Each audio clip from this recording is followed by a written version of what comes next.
Hey guys, what's going on, and welcome to a brand new video. In this video today, I wanted to talk about a few things. I wanted to wait until the press conference was over. Now the press conference is over, and I don't want to do the live reaction to the press conference. Instead, if there's anything important that's said, I'll make a video right after the press conference. Okay, boys? If anything important happens or anything, I'll make a video right after. Now, going into the press conference, let's hear what was said. Daniel Farke on the team news, which is probably the most important thing every single week, is of course the team news. Everyone who was available from the last game. Everyone who was available for the Millwall game seems to be fit for this one. So everyone that was fit for the last game will be fit for this one. Isaac Schmidt was unwell, which was the reason why he was not in the squad for the Millwall game. So him not being in the squad for the Millwall game had nothing to do with him being dropped. He was just unwell. So that's being clarified, that he was just unwell and not able to make it onto the bench and make it to the team, to the game.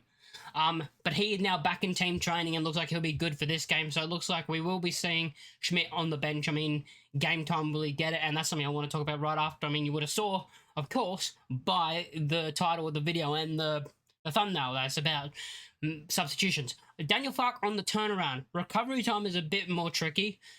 Wednesday evening to Saturday lunchtime, only 60 hours plus traveling involved. We'll take recovery data and pick the lineup late tomorrow evening of the morning of the game.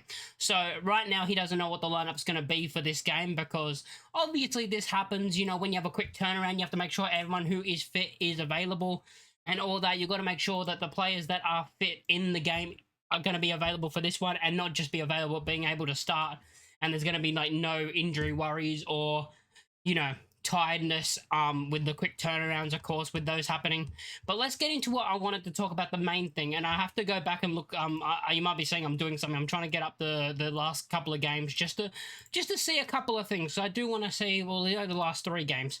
So the main thing that was spoken about after the Millwall game was the substitutions, and the fact of, look, when I did my watch along, I said the same thing. I said if we concede here and it goes 1-1, I put it on Farke because he didn't make subs until, what was it, the 86th minute? Yeah, the 86th minute after the second goal was scored.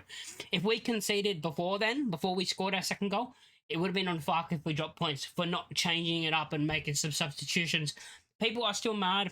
I understand with the fact of us bringing on subs after the 86th minute, because what do you expect them to do? You expect them to make an impact? Probably not. We made our first sub in the 86th minute, which was Byram on for Bogle, and also Gruev on for Rothwell. So that was made early. And then also, yeah, Nonso came on for Solomon as well. So all those subs were made in the 87th minute, and then Ramazani and Joseph were both brought on in the 91st minute. And people have been saying, well, if the subs aren't giving time, what are they going to do? How are they going to get involved into the team? And all that. But then you look at the last couple of games, because I feel like everyone looked at this game especially. The last game, we didn't make subs until the 70th minute, well, it was the 68th minute, where we brought on Joseph, Rothwell, and Ramazani. We brought all of those 3 on in the game against Portsmouth, the game we lost. And when they did come on, I mean, Joseph was absolutely shocking. Rothwell, I think, was probably did all right when he came on. I can't really remember, and Ramazani didn't do a lot either. So they've been given chances, right? And this is not just from the last 2-3 games. Now, they've been given chances throughout the entire season, and they have not been taking them. You look at Joseph, who started the season as the number 9, right? And then you look at Pirro, who came off the bench I think it was 2 weeks in a row, might have been 2 games in a row, might have been 3 games in a row for the last 20 minutes. What did he do? He made an impact and scored it. And that's why now he's in the number 9 position, because he made an impact off the bench, where the players, when we bring them on, not really making an impact off the bench. The last time someone really made an impact off the bench that hasn't been getting any starts really was probably Nonso. Nonso was probably the last player that got brought off the bench that hasn't been really given any starts that actually made a big impact. And if we go back to the third last game, because I wanted to look at the last 3 games, just to look at it, it was the West Brom game, and we didn't make a sub in that game. Of course, that's the game that ended 1-1. We didn't make a sub in that game until the 72nd minute again, which was Joseph, and then the 79th, which was Nonso. So people are coming up with Farke for his substitutions and not using them and not bringing on players on and giving them chances. Throughout the season, they have been given chances. People that say Joseph hasn't been given a chance. That's the one that annoys me the most, because people say Joseph hasn't been given a chance. He started the season at the number 9 and didn't deliver. Pirro was coming off the bench in the last 20 minutes. And what did he do? He delivered, and that's why he's in the number 9 position now. And then you look at the winger. Now, the winger situation, I understand Ramazani is a good player, and I can see it, right? But Solomon is a better player than Ramazani. Personally, in my opinion, he's a better footballer than Ramazani. And it's a shame that they both have to play on that side. But even if they could play on both sides, let's put that narrative, let's put that out there. But in my opinion, Dan James has been our player of the season.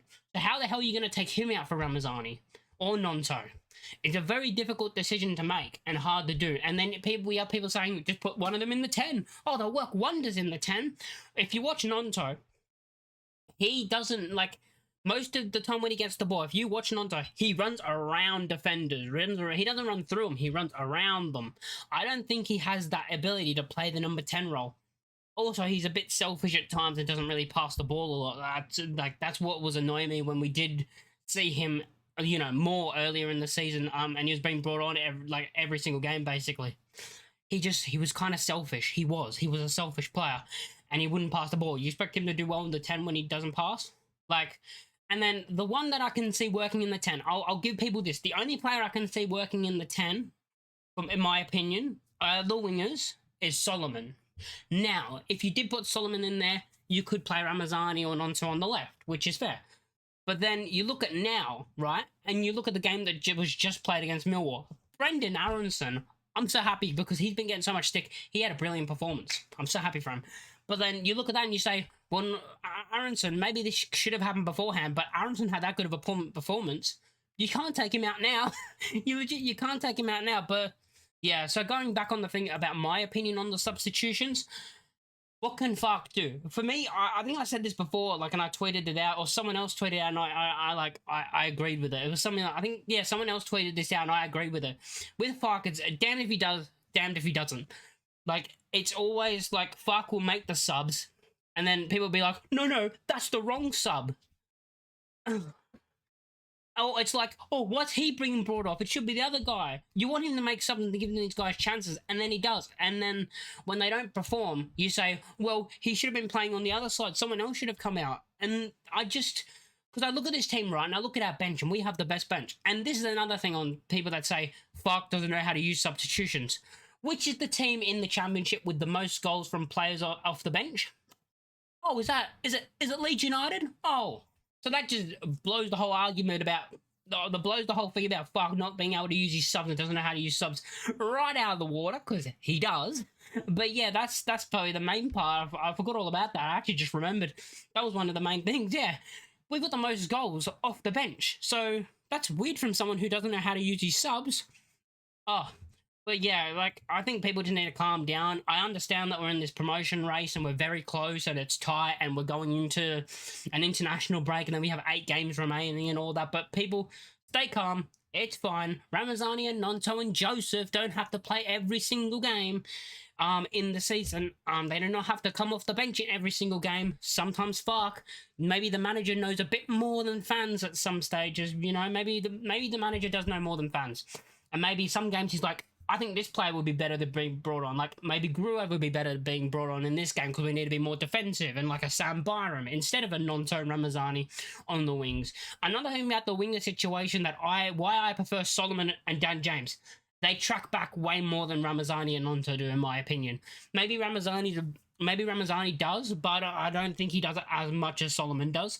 I think Solomon and Dan James track back way more than those two, especially Nonto, I think. Because I thought Nonto started to track back a bit at some stage. He's improved that part. He's improved that part of his game because he tracks back a bit more. But he still doesn't track back as much as Nonto and as much as Solomon and Dan James do. That's why I do prefer those two, because they come back and help the fullbacks, which is something that we need at sometimes, because you don't want your fullback to be beat. And then where if you watch other teams when they have the ball now, right, when they get the ball in the attack, they can beat Bogle and they can beat Furpo, but then you got Solomon and Dan James on them as well, and they just can't get past. They can't even get the cross in because we don't allow them to get the cross in. So yeah, I do like the fact of both our wingers tracking back and the pace they have.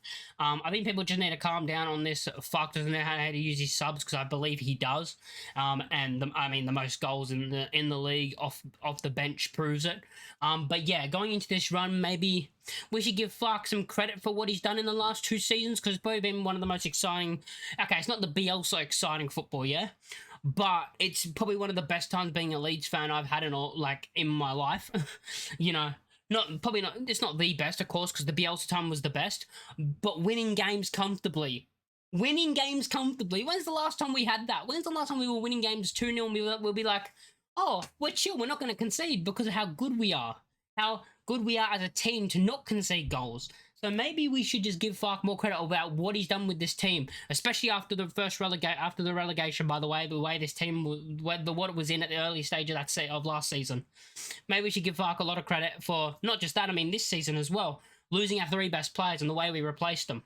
Like, Farke deserves way more credit for what he's done with this team than, well, it's the best team in the championship, so he has to get him up. I mean, I think he's done a lot to make this team the best. It's not just the individual players are the best. He's made them the best. And I saw a tweet, someone said, oh, Farke's not a good manager because what players has he improved? I'll tell you, Firpo, I think he's improved defensively. Still, I don't back him defensively in the Premier League, but I think he's improved defensively.